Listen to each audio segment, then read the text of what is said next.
All right. Hello, LinkedIn, and welcome today to what I'm super exciting conversation.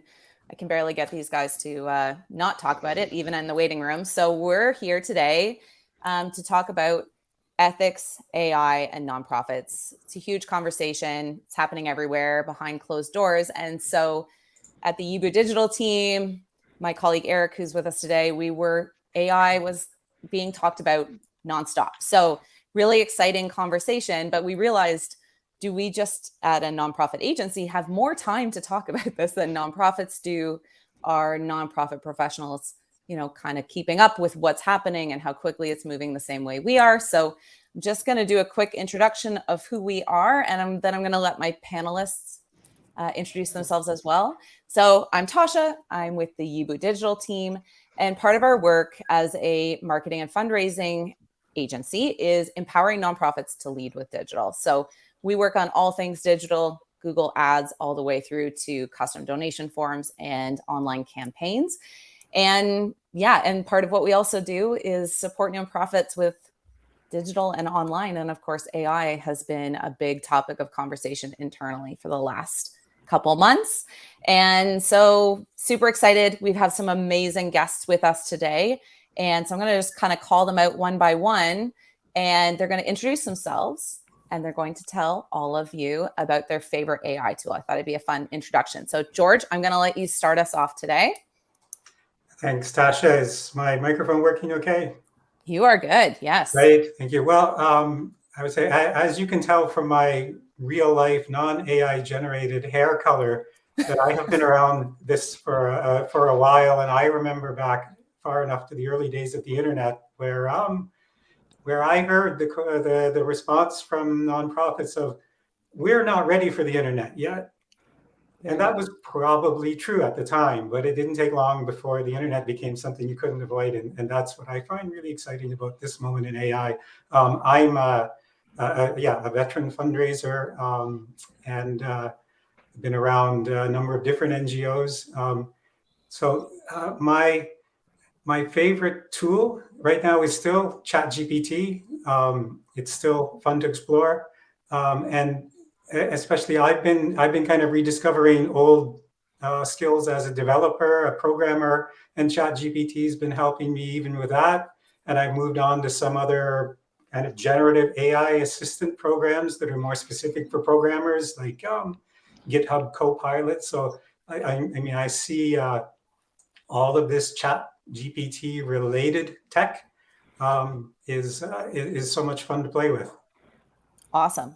I love that. And, even that kickback to the start of the internet, I think you just kind of forget that it wasn't always there, right? To lean on. So, okay, that's a great example. Dave, why don't you introduce yourself? Yeah, hi, thanks. Thanks, Tasha. Thanks, Eric. I'm in the same boat as George, I would say, as far as the favorite tool is concerned. ChatGPT is kind of a go-to. I use it almost daily. I use some of the tools that I've built actually almost daily. And some of those, actually, I think all of those at this point now have been built with GitHub Copilot, which, by the way, is a really advanced autocomplete. I mean, you can essentially comment something and have in your code an entire function written for you. But as far as who I am Dave Norris. I'm the co-founder of a company called Bold Crow AI and the owner of a company called Proof Pact that helps nonprofits collect social proof in the form of user-generated content. Amazing. That's great. And Mina, please introduce yourself. Awesome. I am Meena Das. I'm founder, consultant, workshop trainer. Oh, it's a hard thing to find out what am I. I am the person who asks the questions, how can we do good with data every day? And it's it's fun, and I'm grateful to be here in this space to talk with all of you about this, exploring this question, what can we do good and how can we do good with AI and data? My favorite AI tool would be can I be biased for a second? I have been doing this for many years, so I am biased. My favorite AI things are the codes that I have written, the algorithms that I have designed. But for the sake of simplicity, I would go with ChatGPT. ChatGPT is part of it's a tiny dot in the big world of AI, but it has given a voice and a face, sort of an interface for people to make this accessible, this word AI accessible. So for now, I'm going to pick up ChatGPT as an example. And then I know, Tasha, you have questions for us, how and why all this integrates and comes together. So I'm going to stop there. That's my favorite tool. I'm really excited to be here. Awesome. And Tim's joining in with a great quote from you already, right? And that is a consideration. Doing good with data every day, especially as a nonprofit professional, is part of it. So love that introduction. And I'm going to let Eric introduce himself and maybe say a bit more about what we do also here at Yeeboo. Sure. Yeah. Thanks, Tasha, and thanks, George, David, and Mina for joining us today. I have been at what I sort of describe as the intersection of marketing, fundraising, and technology for closer to 20 years than I'd like to admit. And I come at it from I love technology. I love being. I remember the first time, I loaded a web page, and I just remember thinking like, whoa, like this is incredible. Yeah, it took a solid minute for it to kind of come in, but like, I grew up surrounded by computers. My dad is a, electrical engineer by training, and so like there were always like, like motherboards just laying around on the kitchen table. Like I'm just very comfortable with technology. It's where I kind of came from. So for me, I approach everything from this kind of technology angle, but I also remember the first time I got into marketing and fundraising and seeing like, oh, look at all these marketing and fundraising pains that we have, and being like, well, we just start look at what we can do with technology. And so for me, that's kind of where I come from. That's my angle. And so all this AI stuff is like, it's that next level. It's this new iteration, this new generation, as George sort of said, like there was a time when we weren't ready for the internet, and there's a time when we're not ready for AI, but like these things are all progressive on our timeline. At some point we're going to look back and this is going to be behind us, and we will be in it.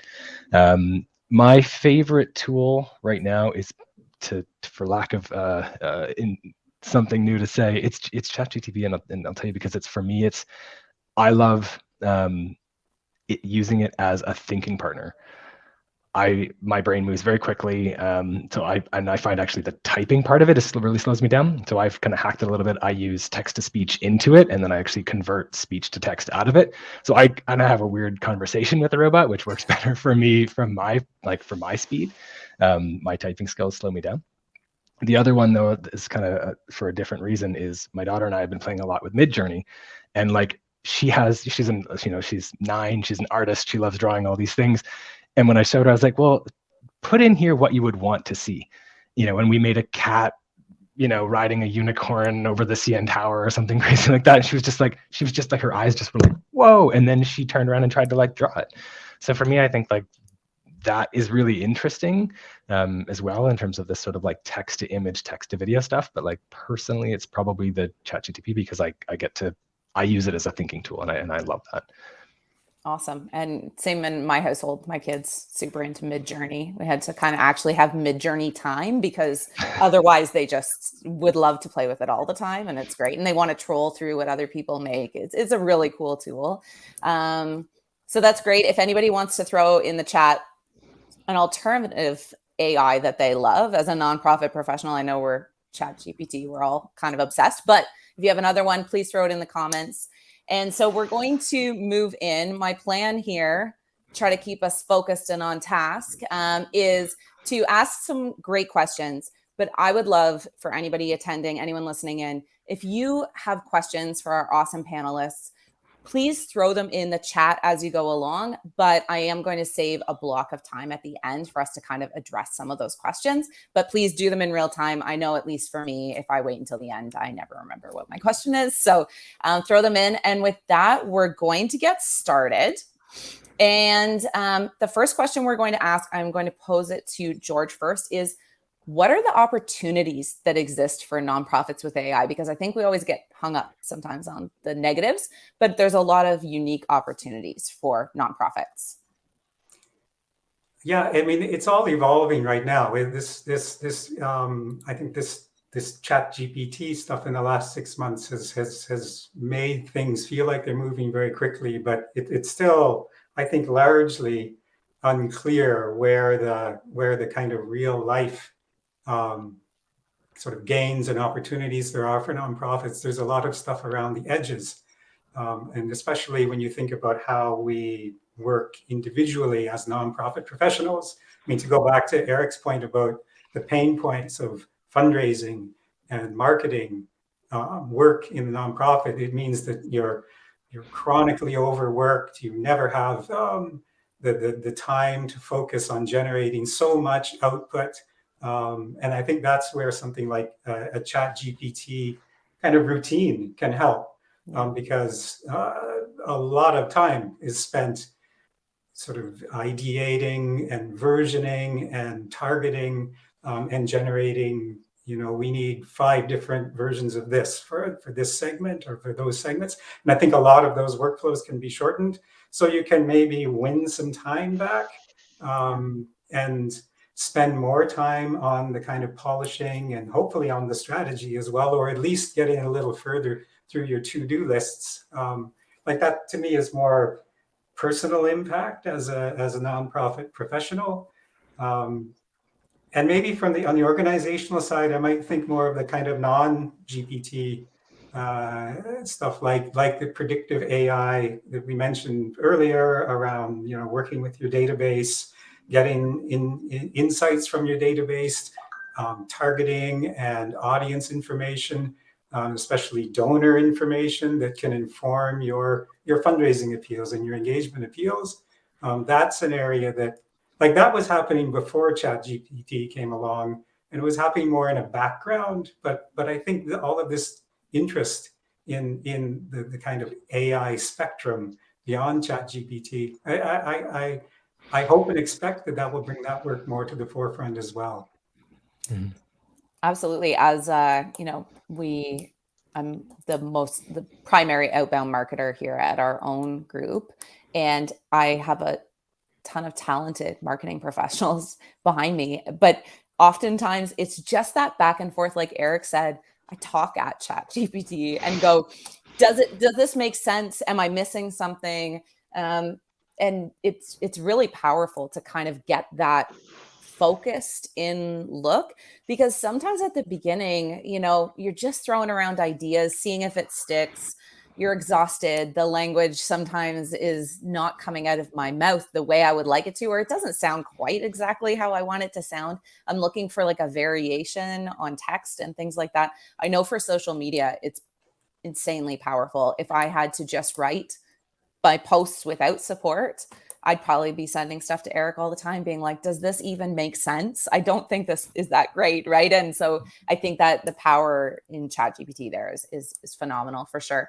And I can't think of how many times I've been scrambling to get at least one version of an email appeal out the door by 6 o'clock at night, let alone the 15 versions that we had in mind for different segments.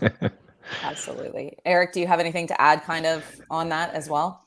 Yeah, I mean, I think to sort of add on to what George was saying, like for me, it's really this idea that like it can help organizations. Like it's like an opportunity to help organizations achieve more in this sort of natural state of less that we have, right? Like we have always less people than we need and less time than we need and less budget than we need to kind of do all the things that we know would move the needle.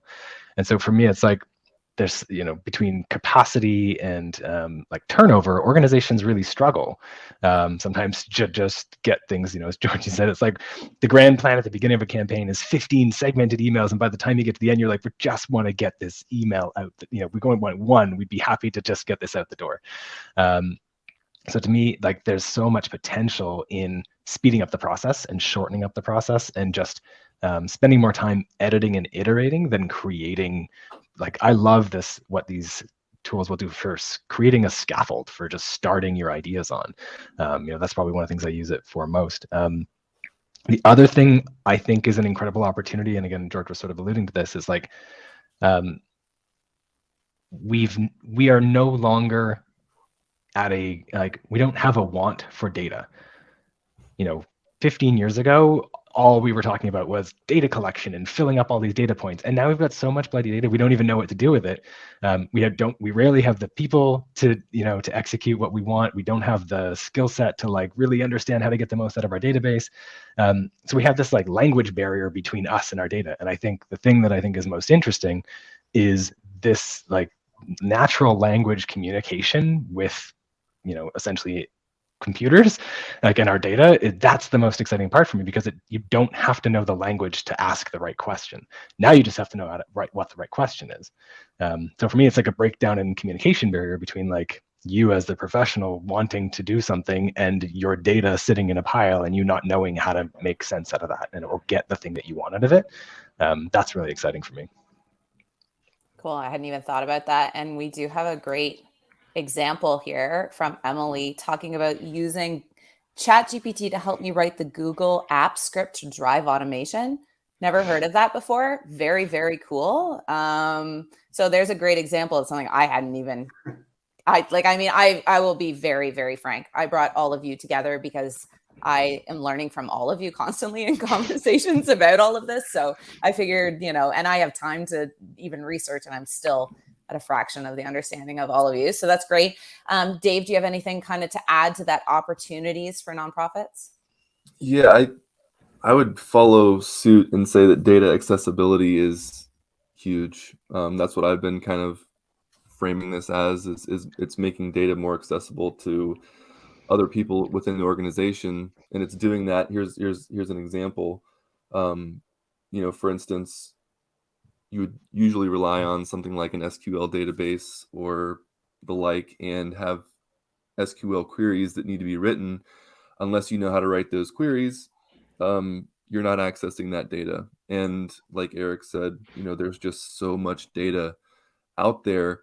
It's like we've been told and programmed now to a point where we've been just accustomed to collecting all this data, but yet we don't put the frameworks in place after the fact to actually use that data. In most cases, I mean, even like Google Analytics is kind of just a vast expanse of data that, a lot of times we don't even interact with. Being able to, with natural language, query your database without even knowing that you're querying it really, and getting a response back in the same language is huge. And just to elaborate on what Emily kind of mentioned there, that's another one that I think flies under the radar right now. There's certain things with ChatGPT you can do. There's GPT Engineer on GitHub.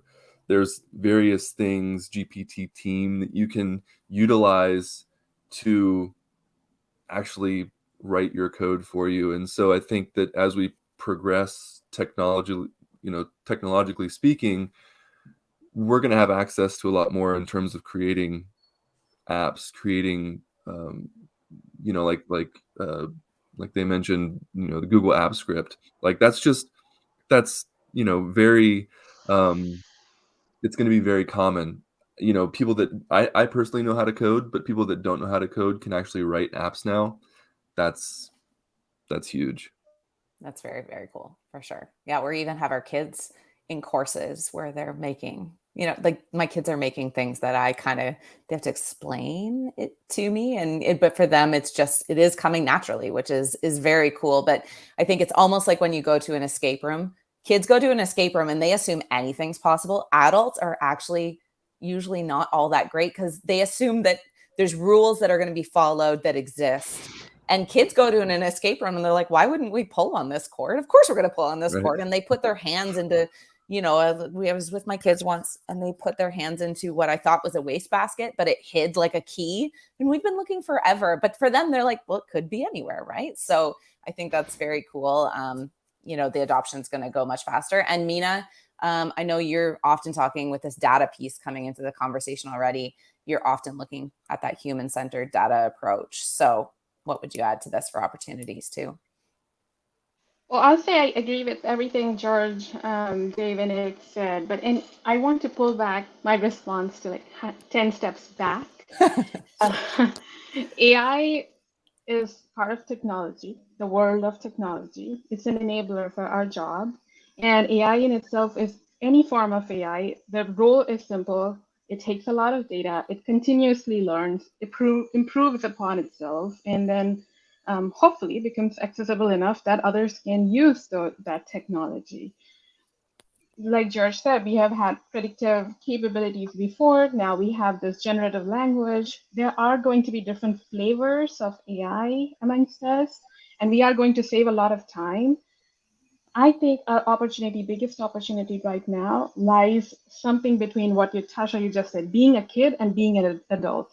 We can do a lot of things with the flavors, but I want us to take this as an opportunity to ask, why do we want to use this flavor? Why do we want to create this app? Why do we want to, just because we have a functionality, I don't want us to go on creating 15 different things. I want our nonprofits to be so focused. This is my mission. I support homeless people in our community. This is my why. Now, how does this technology support us with all these available different flavors? That's my opportunity. That's where I think our opportunity lies, instead of being purely a kid who can do anything and being an adult with constraints, somewhere in the middle where we can be more balanced, which doesn't happen in real life. Anyway, that I feel is sort of an opportunity for us to go back to our why and use this technology to be an enabler in our job. I'm gonna stick with that because I know others what have said. I support those statements too.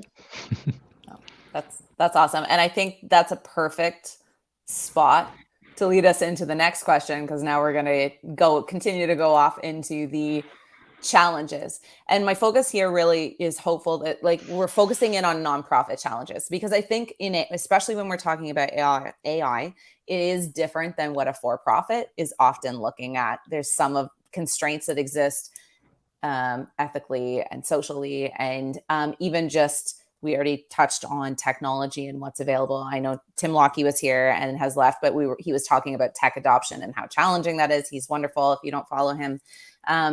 But I do think there's some unique challenges for nonprofits. So I'm going to post this first to Eric. Unique challenges you see for nonprofits. Yeah, and I was thinking about this question, and for me, it's like, I think we've kind of touched on this a little bit, and I think, Mina, you were sort of leading towards it, was like, there are going to be AI-specific challenges, but I actually think that the challenges for adopting AI are the same challenges organizations have faced over the last 20 years adopting technology. It's not like we have to accept or acknowledge that, like, the technology we have, this sort of like current gen tech that we're using, is actually pretty awesome. It's pretty incredible. It can do stuff we dreamed of 20 years ago. When we were, like,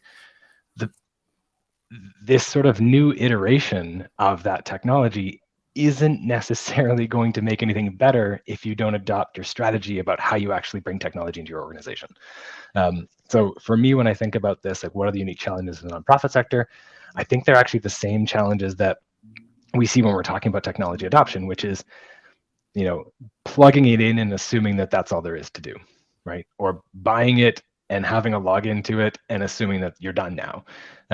You talked about Tim a minute ago, and it's like, if we don't meet the sort of technical needs with the human needs by, like, training people and giving people like giving people the room to trial it, figure it out, test it out, and figure out how it's going to work for them, we're not going to come up with a real way to implement it. Like, it's for me, it has to fit into the larger organizational strategy, which sometimes is actually what's missing, right? Like, there's this sort of like, oh, well, we'll plug in a piece of technology and that'll solve that thing. And it's like, well, it's not exactly how it works, right? Like, you have to think through, like, what is the actual human adoption of that technology? What are the business, like, rules? I hate that term, but, like, what are the business tasks that are actually happening in your organization, and how does something like this actually make that better?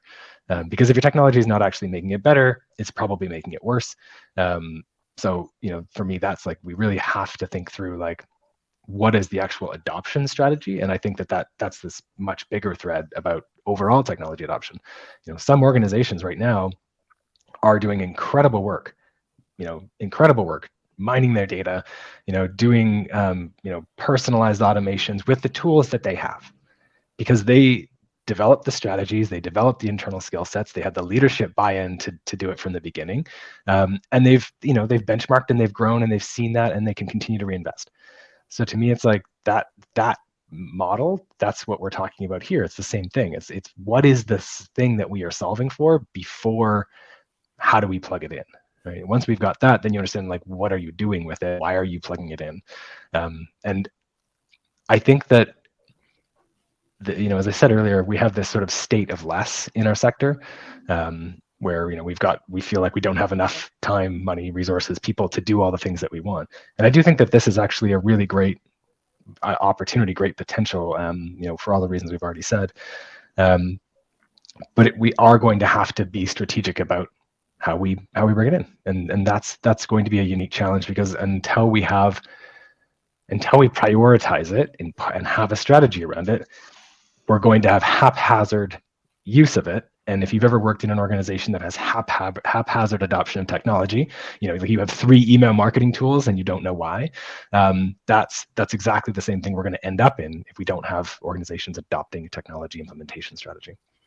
Yeah, for sure. And there was sorry, I've got a great comment here from Lauren. I got to find it. There's a whole side chat going on, which I love right now.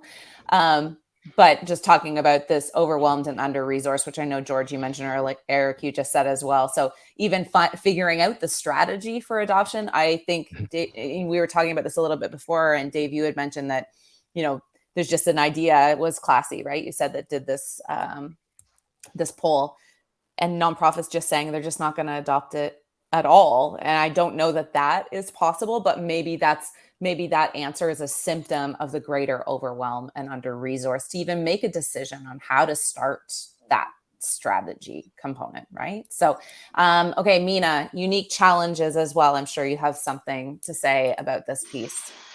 I agree with Lauren here. I feel like we are, as a sector, tired, exhausted, and we have this, this tendency to, and not just as a sector, but any humans, when we are tired, we are not ready to engage with new systems. AI is a new technology. We can't find out our opportunities and evolve with it unless we find the time to engage with those systems and then understand, okay, then how does it brings us back to our why and our strategy that Eric was just talking about. So I think our big unique challenge in the sector right now is one simple thing. How do we get people to try these systems once? How do we get people to engage with these so that we can then become curious enough to find our own use cases? But I'm going to stop there. I mean, I can go on and on for what we need to learn about and what we can do with it. But that's the first step. Somebody needs to log in. When I remembered my brother showed me ChatGPT, and he opened it in front of the screen. He shared a screen and he said, you can ask anything with it. And I'm a person who has worked with SQL, what Dave was talking about, and talking to data for 15 years. And I said, then what do I ask this? Like, anything? Can I ask anything? What am I supposed to ask? And he said, ask anything, whatever you want. And I couldn't find a single question for 2 days to ask it. And I have talked to data for 15 years. So we need to learn, that's the first step. We need to learn how to engage with the system before we get to the pieces. How does it ties it back to our strategy? I think that's kind of our unique challenge right now as a sector. I love that. That's a fantastic answer. Dave, I'm going to tag you in here. Carlos is bringing some fire in the chat there. Yeah, I was going to say Carlos is great. Hi, Carlos. Yeah. That's good stuff. I as far as implementation, and challenges, I do believe that it needs to start with an understanding. It needs to start with a process and an internal policy. I don't believe that one massive overarching framework is going to work here. It's too individualized. AI should be thought of more of as a companion. I mean, we just all mentioned ChatGPT and we all use ChatGPT differently. It's a companion. It's an augmentation. It is not a replacement. It is not, something that I think nonprofits can look at as one technology. It does many things. Sure, there are apps out there. I mean, in our case, we're building, agents that are very individualized to business needs. But even still, like, you have to have some sort of a framework and system put in place, kind of like Eric was mentioning, prior to adopting anything, any technology. You have to have a reason, you have to have objectives, you have to have an understanding of what it's going to do. You can't just be tossed a login and expect everything to be hunky-dory. I think, one of the things that Carlos was mentioning as far as, strategy in Web3, we're advancing here. And like George mentioned earlier, like with Web 2.0, nonprofits being on the fence of, do we need a website? Should we get a website?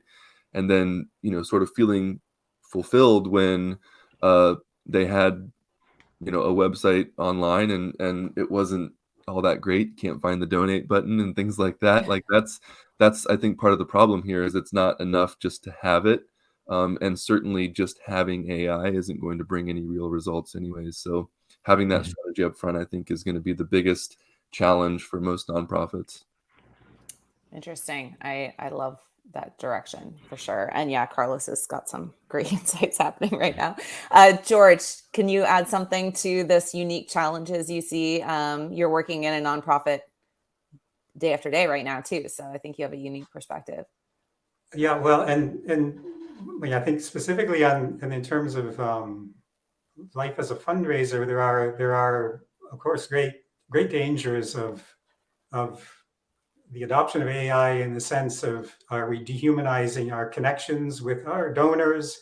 We depend a lot on these trust relationships that we built with donors and our supporters. And yes, fundraising and writing fundraising appeals can be pretty formulaic, but it also relies on having that human connection. And if we start relying on automated systems to generate the text, are we still going to maintain that connection? So keeping that part in focus, I think, is really important, especially when it comes to fundraising. But of course, that's all marketing and communications. I do have a kind of story. I was at a conference a couple of months ago and ended up sitting beside another George speaking, who also it turned out we were wearing the same gray jacket, the exact same gray jacket. So we laughed about that.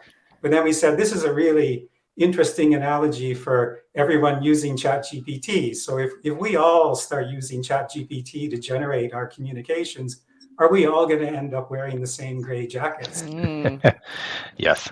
So I think keeping that human element is important. And I do have one other thing, like going back to the question around, and I do worry a bit about contradicting myself from earlier, say that yes, time-saving things that's an important thing that ChatGPT seems to offer.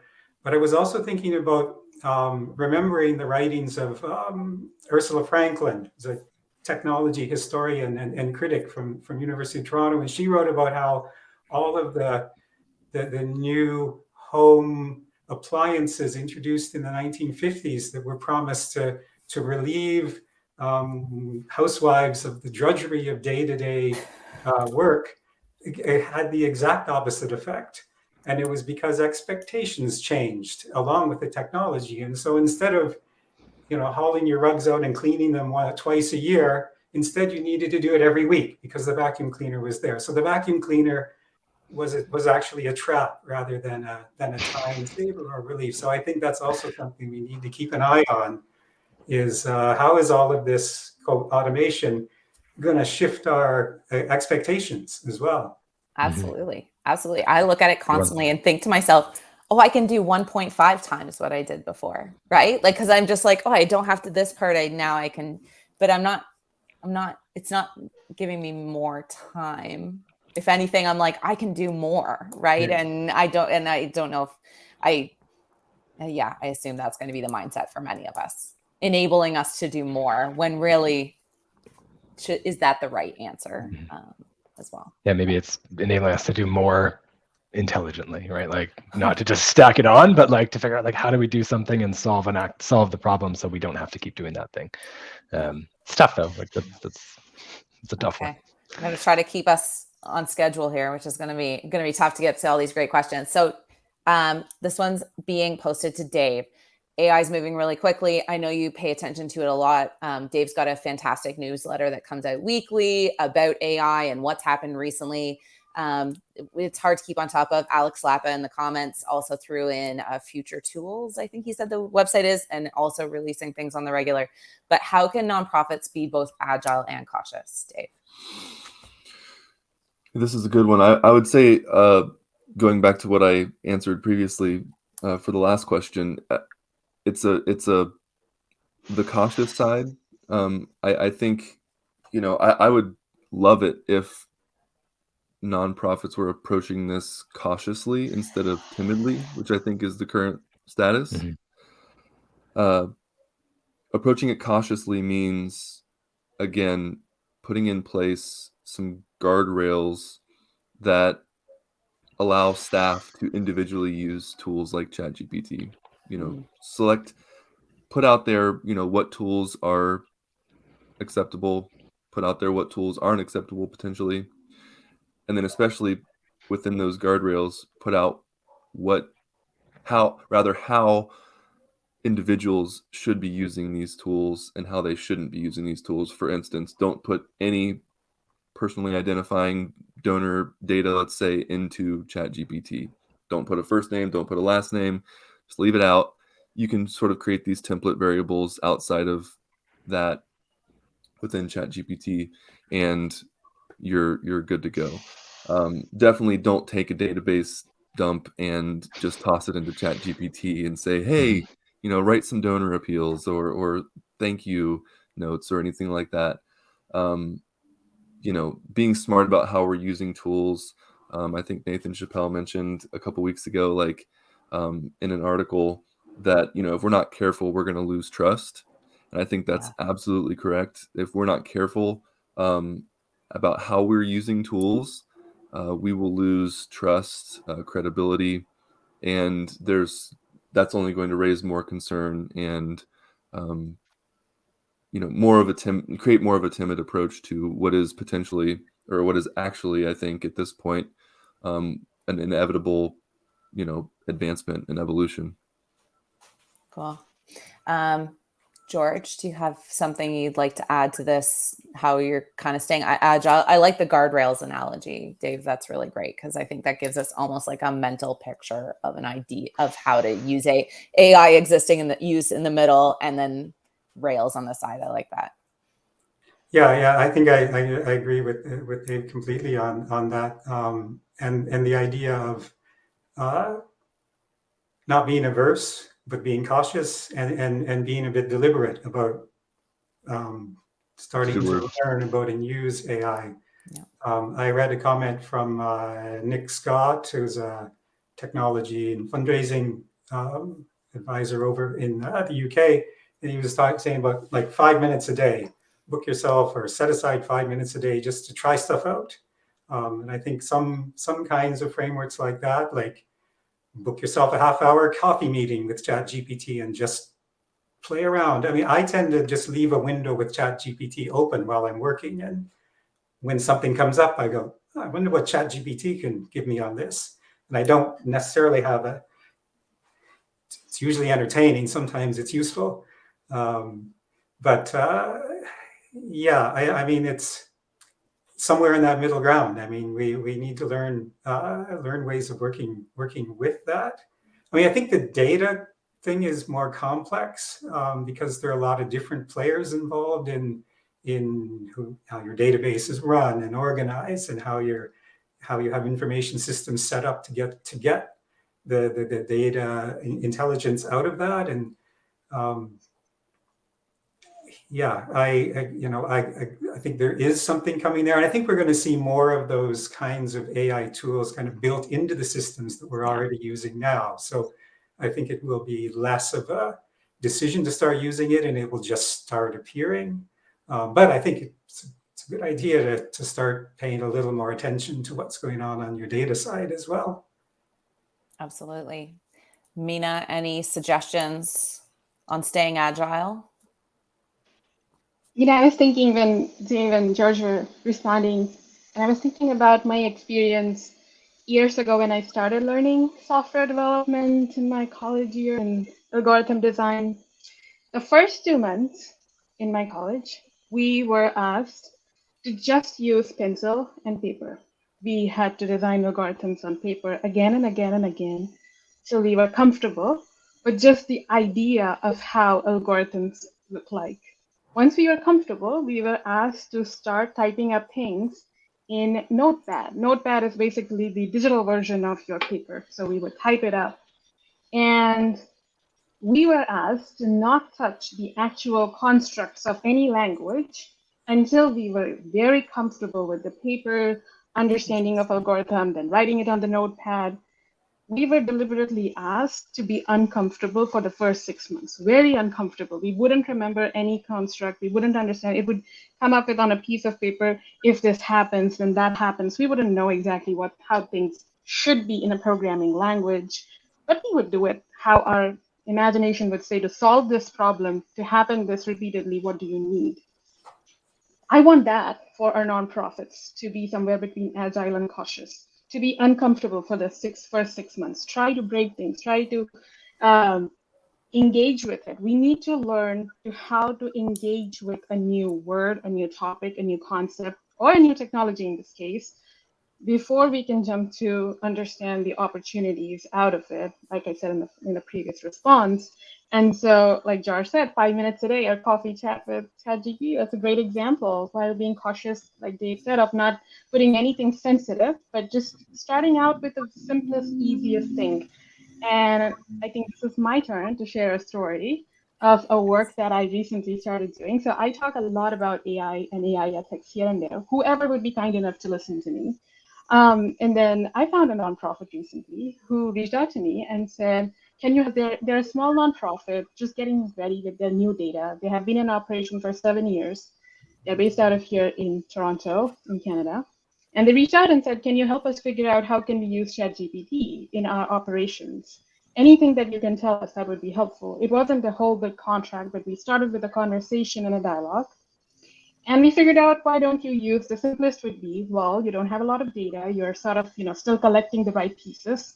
You have a social media coordinator, create some social posts, fine tune them. But then what happens with the time that the social media coordinator now has free in her hands? So the fundraisers, the 2 fundraisers in their team, they are now teaching the social media coordinator to do follow up with their followers on Instagram and Facebook, to do one-on-one conversations, to build actual coffee chats, while she is using ChatGPT to create a few posts and making sure that it's up to date and not just copy pasting it directly. But that's a fair and good example that they are trying to be agile. They're trying to learn how to use this technology, and they're also cautious. They're not sure yet where to use predictive analytics yet. They're not sure yet where to bring ML or data science or things like that yet. But they want to engage with this system, and I appreciate that. And this is what we need to be agile and cautious. Start somewhere. I love that. That's a really fun example too, because and I do think sometimes smaller and younger in age and how long they've been around, nonprofits are kind of figuring out some of these technology adoption pieces much quicker. I think, legacy nonprofits that are 30 years old and have already had to deal with the change up of, like George mentioned, the internet and moving from a lot of direct mail into, we see it at Yeeboo quite frequently. Learning to lead with digital is very challenging already. So adding in something that's this advanced and that's moving this quickly is another whole piece. And Eric, maybe you can speak to that too. How can nonprofits be agile and cautious, and what we've kind of seen so far? Yeah, I love everything I've heard so far. Like this idea of 5 minutes a day, like it's a great accessible way to do it. And I honestly, I love that story. Like the idea that like just because it's not going to be about the interface anymore. We don't have to know code. Now we have to know the questions to ask. Those were the things that were always holding us back before, or at least in a lot of places. So even if you take the first few times you sit down and think about engaging with AI as just writing down with a pencil, what are the things I'm trying to solve for? What's the pain point? Like when I think about the work I do in a day, where do I get stuck? And can you say, can ChatGPT help me with this? Can AI help me with that? And so, yeah, like in order to be relevant in the sort of stream of digital content required, there's a lot of just required content that needs to be produced. It's it's average content. But there's a lot of it that needs to be produced. And I think a place like that kind of content, like as Mina was saying, that ChatGPT can really help with that, so that you're spending your energy on the one-to-ones. Where I think the sort of balance between agile and cautious has to come from, I think it has to come from leadership, because if leadership does not create a plan and a policy, they will get haphazard adoption, or they will get people that are afraid to use it, people that want to use it but don't know if they're okay to use it. Like, we don't have a culture anymore of telling other people that we engage with that, like, oh, actually I Googled that information. Like, that's just, that's an expected part of how you do research now, right? Like, I don't know all the answers to these things, right? So I go on the internet and I Google around and I pull together a bunch of things, and that's how I get information about, a particular subject. I don't tell everybody every time I use Google for doing that. I think that right now we're in a position where people feel like, well, do I have to say that I engage with ChatGPT to like have this, to think through this idea, or like, and so I think we have to, as an organization, say, we're going to learn how to use it. We're going to, don't pretend it's your work. That's a different thing, right? Like, but like, having it help you with your work, working through ideas, scaffolding things that take a long time, like templating and things like that. There's some real wins for organization in there if we can be comfortable with that. But I do think that like your organization, if you don't have a policy, if you don't have a plan, you stand a good chance of being burned, because someone may, like we've had this conversation internally with our team. And I work with people who are, way smarter than me in technology all day. But I felt like if I don't come out and say, hey, just so we're clear, we never put an organization's data set into ChatGPT, like I was never worried that anybody on my team was ever going to do it. But I said it out loud so that everyone, knows, like, oh, yeah, okay, we're thinking about these things. We're thinking about how we engage with these tools, because what you don't want to have, if you don't have a plan, you don't have a policy, you don't have a sort of framework by how you operate as an organization, then when someone goes, oh, I didn't know I wasn't supposed to dump the entire DONA database into ChatGPT to try to get some answers, like that, there is a world in which that could happen, right? So the sooner you get ahead of it and say, you know what, we want to learn how to use this. I want you to carve out 5 minutes a day. Please don't dump the database into, publicly accessible. There is a world coming where organizations, I think, will actually have their own internal GTPs engaging with their own data, and that's a very different thing than dumping your data set into a publicly, open system. But yeah, I mean, I really think like the balance is, if leadership is pushing and saying, we value this, we think this is something we should learn how to do, then it's going to make other people in the organization more comfortable with it. Those that really want to try it will dive in. Those that want to, those that dive in will teach other people, because it's been, it's very much how we adopt technology already, which is when leadership is bought in, technology is adopted better. When leadership does not buy in, technology is only adopted by those who think it's their job to deal with it. That's a great point in the nonprofit technology adoption conversation, which is a whole other thing that I'm sure we could all sit in on a big talk on as well. Okay, those were great takeaways, guys, and I love the story components for this one.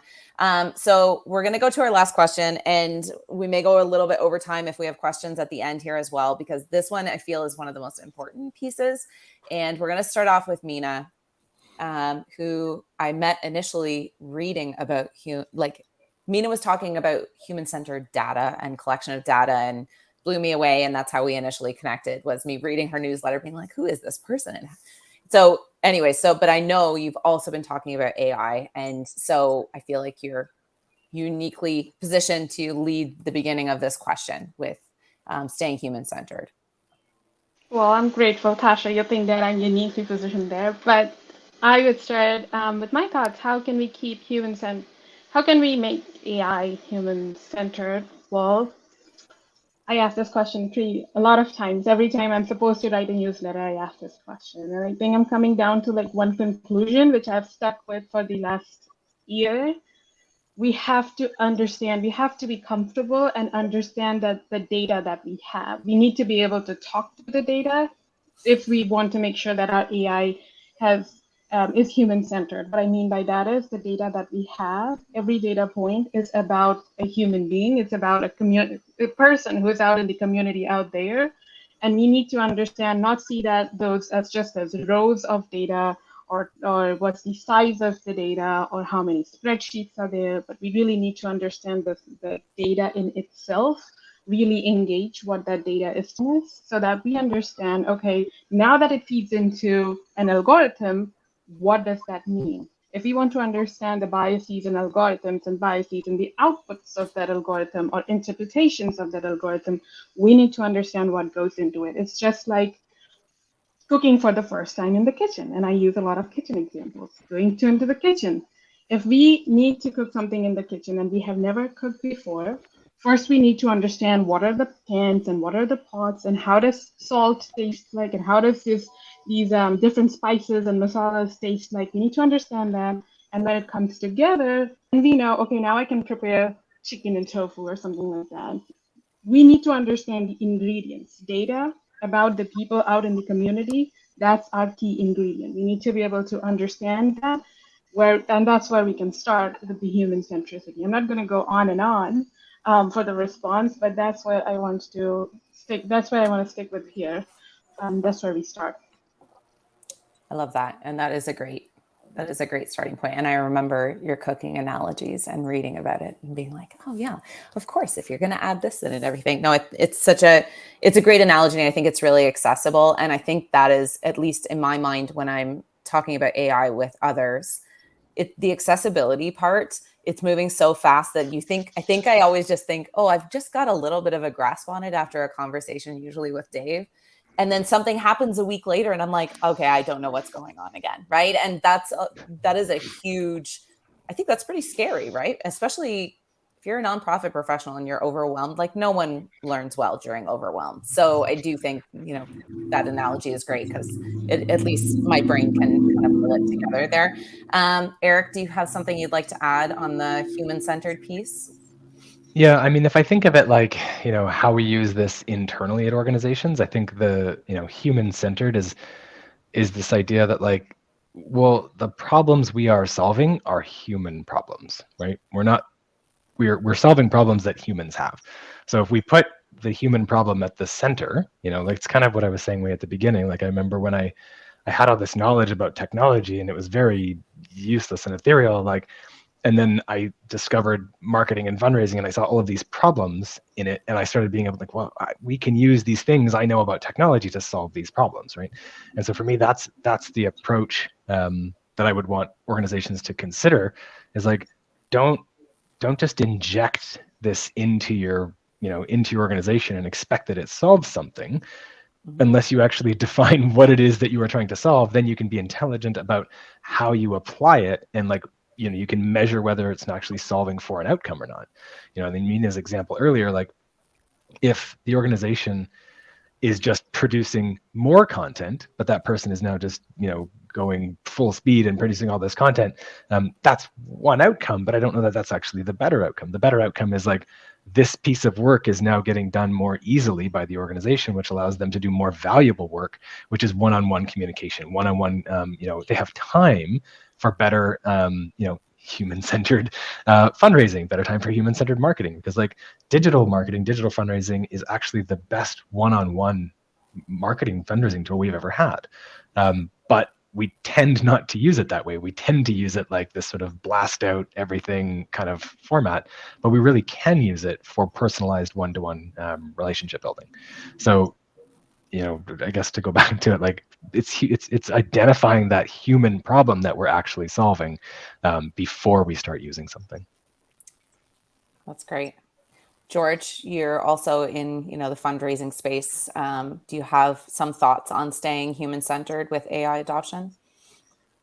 Well, I mean, my day job is with a large human rights organization, and we're very, very concerned about the dehumanizing effects of AI applied across society, including surveillance, facial recognition, all different kinds of discrimination, bias, misrepresentation, and underrepresentation. So there's a whole mess of concerns about the dehumanizing effect of AI, and that's really hard stuff to work with. But it's not something but it's not something that gets down to, what are you doing with ChatGPT so much? But I mean, it can be kind of part of the picture. I read an article recently from Alexandra Samuel, a technology writer out in Vancouver, who, talking about these issues, ends with a kind of call to action to nonprofits to say that, we have to teach AI as well as learn from AI. And what is AI learning from right now? It's learning from the Googles and the Facebooks and the profiteers and the marketers who want to use it for their own benefit. And this is a reason for nonprofits and charities to get in there, get your data in there and start teaching AI the humanity values, the human values, and the values that we want, because we don't want to leave it up to the Googles and the Facebooks and the Netflix and whoever to be the only ones that AI is learning from. That's a great point. I hadn't even. Yeah, I guess that kind of comes back to the whole rise of the machines concern, right? And all the Terminator memes that first came out at the beginning, but it's true, right? It's kind of what I love about you bringing that up, George, is that's the like really huge global 100-foot view, when most of the time nonprofits are still down here having the conversation about just ChatGPT adoption, which is critical, obviously, and something to be discussed, but there is a bigger high level conversation existing as well that I know we didn't really jump into that much here. Dave, do you have something you'd like to add? Yeah, and I'll try to be quick here with time too. This is a big one, and I'll just make this statement as it pertains to the web and not just to nonprofits. Doing anything that you possibly can to treat humans as humans and within your community really lift those humans up is always going to prevail. Creating those authentic relationships with people, I think, is the key value here. Like, so George mentioned the whole, sitting next to another George with a gray jacket earlier. This is kind of that same thing. Like, my fear is that, we're going to use, for instance, just take this for an example. There are certain social networks that are pulling their APIs because there's just too many bots, or there's too many AI sort of conversations happening now. So why would I go to ChatGPT, create this sort of social post, and then go to, let's say LinkedIn or Twitter or wherever, and then post that, and then just await for the ChatGPT responses to come in? It's like humans, it's like there's a layer in between humans now. I think truly being human-centered means authentic relationships being built, my communication with your communication. Let's communicate together. If the web as a whole, and businesses and nonprofits alike, are cognizant of that, I think it's going to be a much better place.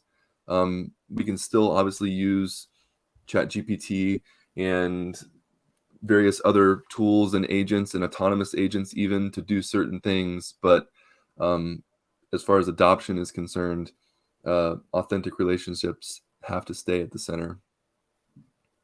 I think that's great. I personally am seeing a pretty significant backlash into people being very interested in like one-to-one communication, even though it doesn't scale well. Everyone's going, so what? It doesn't scale.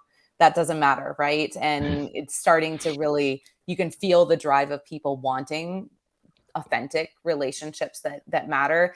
And that's a whole other conversation. Nathan Chappell's Generosity Crisis book, and Brian Crimmins wrote something incredible, and I'm reading it just flabbergasted, but it makes so much sense. And I think if the nonprofit industry isn't careful, AI could really come back and smack everybody in the face a little bit, where the communication is even less personalized. We're moving even further away from what we should be focusing in on, which is using a great tool to do better work, not more work, right? How do we use it to be better at what we do in the nonprofit space? There is a couple of questions that came in, and honestly, guys, I know that we could talk about this kind of, we even had one question that I totally skipped because there was no way we were going to get to it. So there's a few really great, I'm going to pull up one question right now. Sorry, there's so many that came in over time, but this one I think is an interesting one. So we will answer this. If someone else wants to throw in something quick, we're going to try to wrap it up in like the next 5 minutes here. But if any of you feel like you could answer this, I actually don't know the answer to this. Dave, maybe this would be something that you've looked into more. I don't know. This isn't outside my wheelhouse. Yeah. That's an interesting one, Will. You know, it's already being used for nefarious purposes. Let's just put it that way, across the board. I don't know if you've all heard about the Joe Rogan podcast sort of spoof that was claiming that this, product was so great. And I mean, it sounded real, it looked real, it looked like Joe Rogan, sounded like Joe Rogan and his guest, only to find out that it was not. And so there's definitely, Carlos mentioned some of the Web3 stuff. Not to get too ethereal here, but I do believe that we are going to see some decentralization here, and for a good reason. So think about like authenticating content with things like NFTs. That will actually straight back to the source. There's no way that can be spoofed. But Will, to answer your question, that's already happening. Now, are nonprofits within that realm of risk? I don't think so, because the overall use just isn't quite there yet. But as far as let's say like an individual, quote unquote, hacking and spoofing people for donations, I don't know of an instance myself, but I'm sure that it's on the cusp. Not to be dismal, but there it is. Okay, we're officially over time, guys, and Will had some other great questions. So Will, I'll reach out to you and we'll try to get answers to those. After this, I am going to get our panelists to put their information, or I will put their information into the comments, so you'll be able to check it out. Everyone, we're going to follow up with a great resource email. And thank you all for agreeing to do this, because it was kind of Eric and I talking about AI so much that I was going, I know all these other amazing people who I talk about this with as well. We really should get you all together and start talking about this. To all the people who joined us today, you're incredible. The side comments were Carlos, Emily, Lauren. There was a few other people who were just going back and forth. So really just appreciate you all. And AI is here. I think we kind of said I don't know that AI is a choice at this point for nonprofits, but I do think there's some great takeaways here from all of these experts to kind of go, here's some things you can do, and here's some considerations. Love the guardrails, love the cooking analogies. Like, I think it hopefully has brought to light some of the possibilities, some of the challenges, and we'll be following up with everybody who attended, and thank you all. Really appreciate it. You guys are great. Thank you. Thanks, everyone. Thank you for bringing us together, Tasha. Thanks, guys.